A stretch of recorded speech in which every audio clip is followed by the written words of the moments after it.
el caso de corrupción de María Amparo Casar. Este es un tema un poco complicado porque abarca dos cuestiones. Primero uno, el que trata de imponer el presidente de México, Andrés Manuel López Obrador, que es el de un fraude de una pensión dorada de Pemex. Y el otro, el cual es más vistoso en medios de comunicación, es el de, en primer lugar, el presidente de México no tiene que meterse en la vida privada de alguien, no tiene que exponer datos privados de alguien. Y vamos con lo primero, con lo que ha declarado el presidente de México y el director de Pemex. Bueno, primero se ha dicho que Carlos Márquez Padilla, el esposo de María Amparo Casar, solamente había trabajado 4 meses en Pemex y ya tenía derecho a recibir una pensión dorada. O sea, es increíble. ¿Quién no quisiera trabajar 4 meses y de ahí, bueno, obviamente no te quieres morir, pero recibir una pensión dorada está de lujo? Y sobre esto, en lo cual se basa de que si fue un suicidio o no, o un accidente, está el medio del asunto. El presidente de México, o más bien dicho el director de Pemex, señaló que Márquez Padilla había sufrido de depresión por la separación con María Amparo Casar, porque ya estaban separados en ese momento. Bueno, Márquez Padilla se arrojó del 12.º piso de la torre de Pemex, o sea, un lugar súper difícil de accesar. Y bueno, después de este suceso, todo llevó a la Procuraduría con Bernardo Batis. Ahí es donde está también otro meollo, en el cual, según él, en ese entonces procurador, hoy también simpatizante de Morena, dice que los peritos habían dicho que efectivamente fue suicidio. ¿Por qué? Porque había, según un tipo de estudio de mecánica de cuerpos, algo así, cuando en este caso caes de un precipicio, de una altura, el cuerpo tiende a hacer ciertos movimientos cuando la persona trata de suicidarse, según a diferencia cuando cae de un accidente. Y según por la posición que estaba parado, viendo contra la ventana, se arrojó como que te dejas ir, ¿no? Y esa fue una cuestión por la cual los peritos llevaron a eso. Y también porque los cuñados de Márquez Padilla habían dicho que él estaba deprimido por la separación con María Amparo Casar. Y bueno, a todo eso llegó que los peritos dijeron que era suicidio. Y así lo estipularon en el acta judicial. Mas sin embargo, ahora está el problema. ¿Por qué? Porque después de haber hecho esta acta judicial, ya cambia el asunto, porque era de la Procuraduría, porque se había dicho que no había habido ningún tipo de crimen. ¿Por qué? Porque la oficina estaba limpia, no había ningún destrozo, no había ningún tipo de irregularidad que podría hacer pensar que alguien lo arrojó o hubo una pelea. También la posibilidad del suicidio es plausible y del accidente para ese entonces no tanto. Y bueno, ya ahora después de eso, eh, esa acta judicial llegó a la parte final, que ya dictaban de que murió.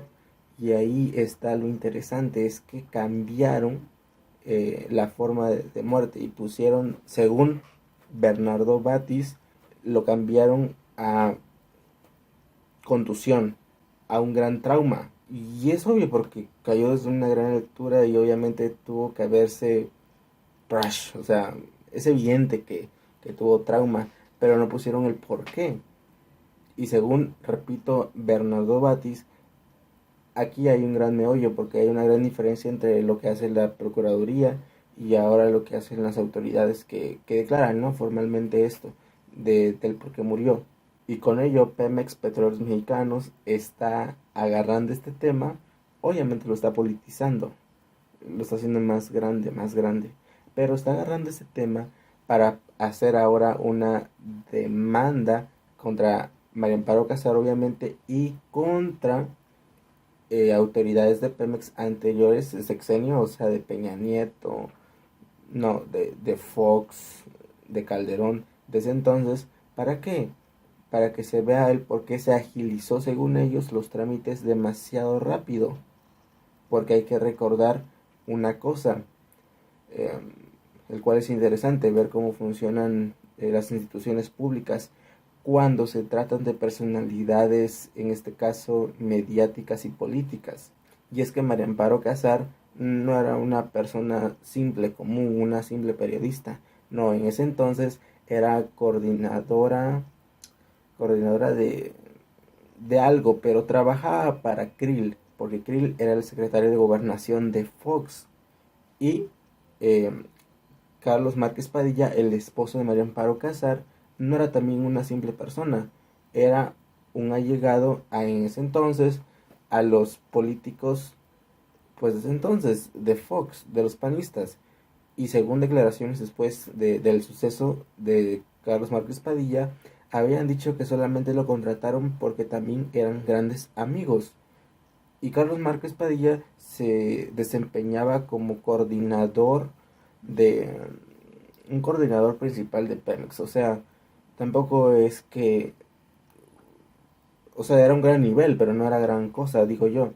Pero por ello le tomó una gran pensión. También aquí está algo, pues, interesante, ver cómo funcionan ciertas cosas. Que un simple trabajador,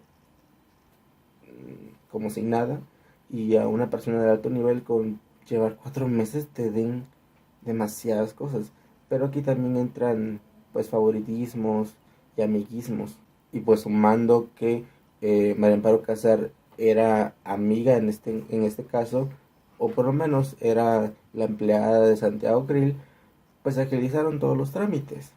En cuestión de 3 meses o 3 semanas había dicho de gobernación que había obtenido tanto una pensión de 20 años, no vitalicia, una pensión como de 20, 25 años, más aparte una compensación del seguro de vida para María Amparo Casar, el cual ese tipo de trámites burocráticos, administrativos, realmente son agotadores, pero ya lo consiguió casi de forma récord. Ahora bien, también hay que resaltar algo. Eh, Bernardo Batis había dicho que no recuerda tal reunión con la cual se acusa en el libro Gracias del presidente de México y en las mañaneras anteriores, que había habido una reunión con Carmín, un periodista amigo de Leo Zuckerman, y junto con María Amparo Casar, con Bernardo Batis, para pedir que se cambiara estos registros del acta judicial. Y aquí también algo interesante, y es que Andrés Manuel López Obrador había dicho que le había parecido, porque él se enteró, porque en ese entonces creo que él era jefe del Distrito Federal, si no me equivoco, y fue junto a Bernardo Batis para ver este caso, y puso en su libro Gracias que, que le pareció incorrecto todo esto, pero que el influyentismo, el amiguismo pudo. O sea, con esta declaración del presidente de México también se puede dar a entender que él es corruptible, o por lo menos lo acepta, por lo menos lo acepta. Ahora bien, María Amparo Casar tiene el apoyo de todos los intelectuales, bueno, prácticamente todos. ¿Qué puede hacer María Amparo Casar? En este caso, pues lo que procedería, pues, es hacer una denuncia, una contrademanda. ¿Por qué? Porque se le quitó, después de publicar el libro Gracias, y después de la publicación del libro Gracias del presidente de México, a unos meses después se le quitó esta pensión a María Amparo Casar, y ahora ya un juez pues, del Poder Judicial acaba de decir que esto había sido ilegal y que se le tiene que restituir de inmediato su pensión, lo cual ahora los comunicadores pues están diciendo que ahora el Poder Judicial, Norma Piña, está haciendo de las suyas para defender a una corrupta como María Amparo Casar, porque claro, todo juega en el contexto que María Amparo Casar y ¿cómo se llama el otro? Carmín, algo así, habían publicado un libro, Puntos en las I, si no me equivoco, en la cual habían pues mencionado al presidente de México en muchos temas de corrupción. Y esto fue después de la publicación del libro Gracias, en donde venía toda esta información. Bueno, un poco de la información sobre el caso de María Amparo Casar, pero a la publicación de este libro de María Amparo Casar con Carmín, pues se dio esto, de que se le quitó la pensión y se exhibió todo este caso. ¿Por qué? Porque el presidente de México quiere, pues sí, tachar la imagen de las personas, con decir, tú no me puedes acusar de corrupción porque tú eres corrupto. Y esa versión, esa forma de analizar el contexto, pues tiene razón. ¿Cómo tú me vas a acusar de esto si tú eres esto? Es igual a lo que se le acusa a Lore de Mola y María Amparo Casar por ser la directora, la presidenta de Mexicanos contra la Corrupción o Mexicanos en pro de la corrupción, pues obviamente lleva todo este contexto. Y también el presidente de México resaltó esto porque Mexicanos contra la corrupción recibe ayuda de parte del gobierno de Estados Unidos, el cual el gobierno de Estados Unidos da ayudas a ciertas organizaciones de países en las cuales él considera que hay ciertos peligros para la libertad de expresión o que están haciendo actividades que desvelan y desmantelan corruptelas de otros países, que están haciendo según bien en otros países, y el gobierno de Estados Unidos apoya a ciertas organizaciones, las cuales según son independientes y civiles. Pues el presidente cuestionó el por qué Estados Unidos está financiando ahora a esta organización si su presidenta, su directora es corrupta.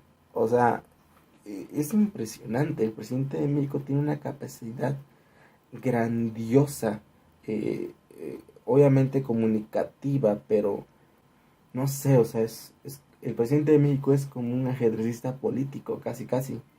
Y como yo lo veo, el gobierno tiene prácticamente todas las de perder en este caso. ¿Por qué? Porque no se hizo correctamente. Pero bueno, dígame, ¿qué opinas sobre esto? Póngame en los comentarios.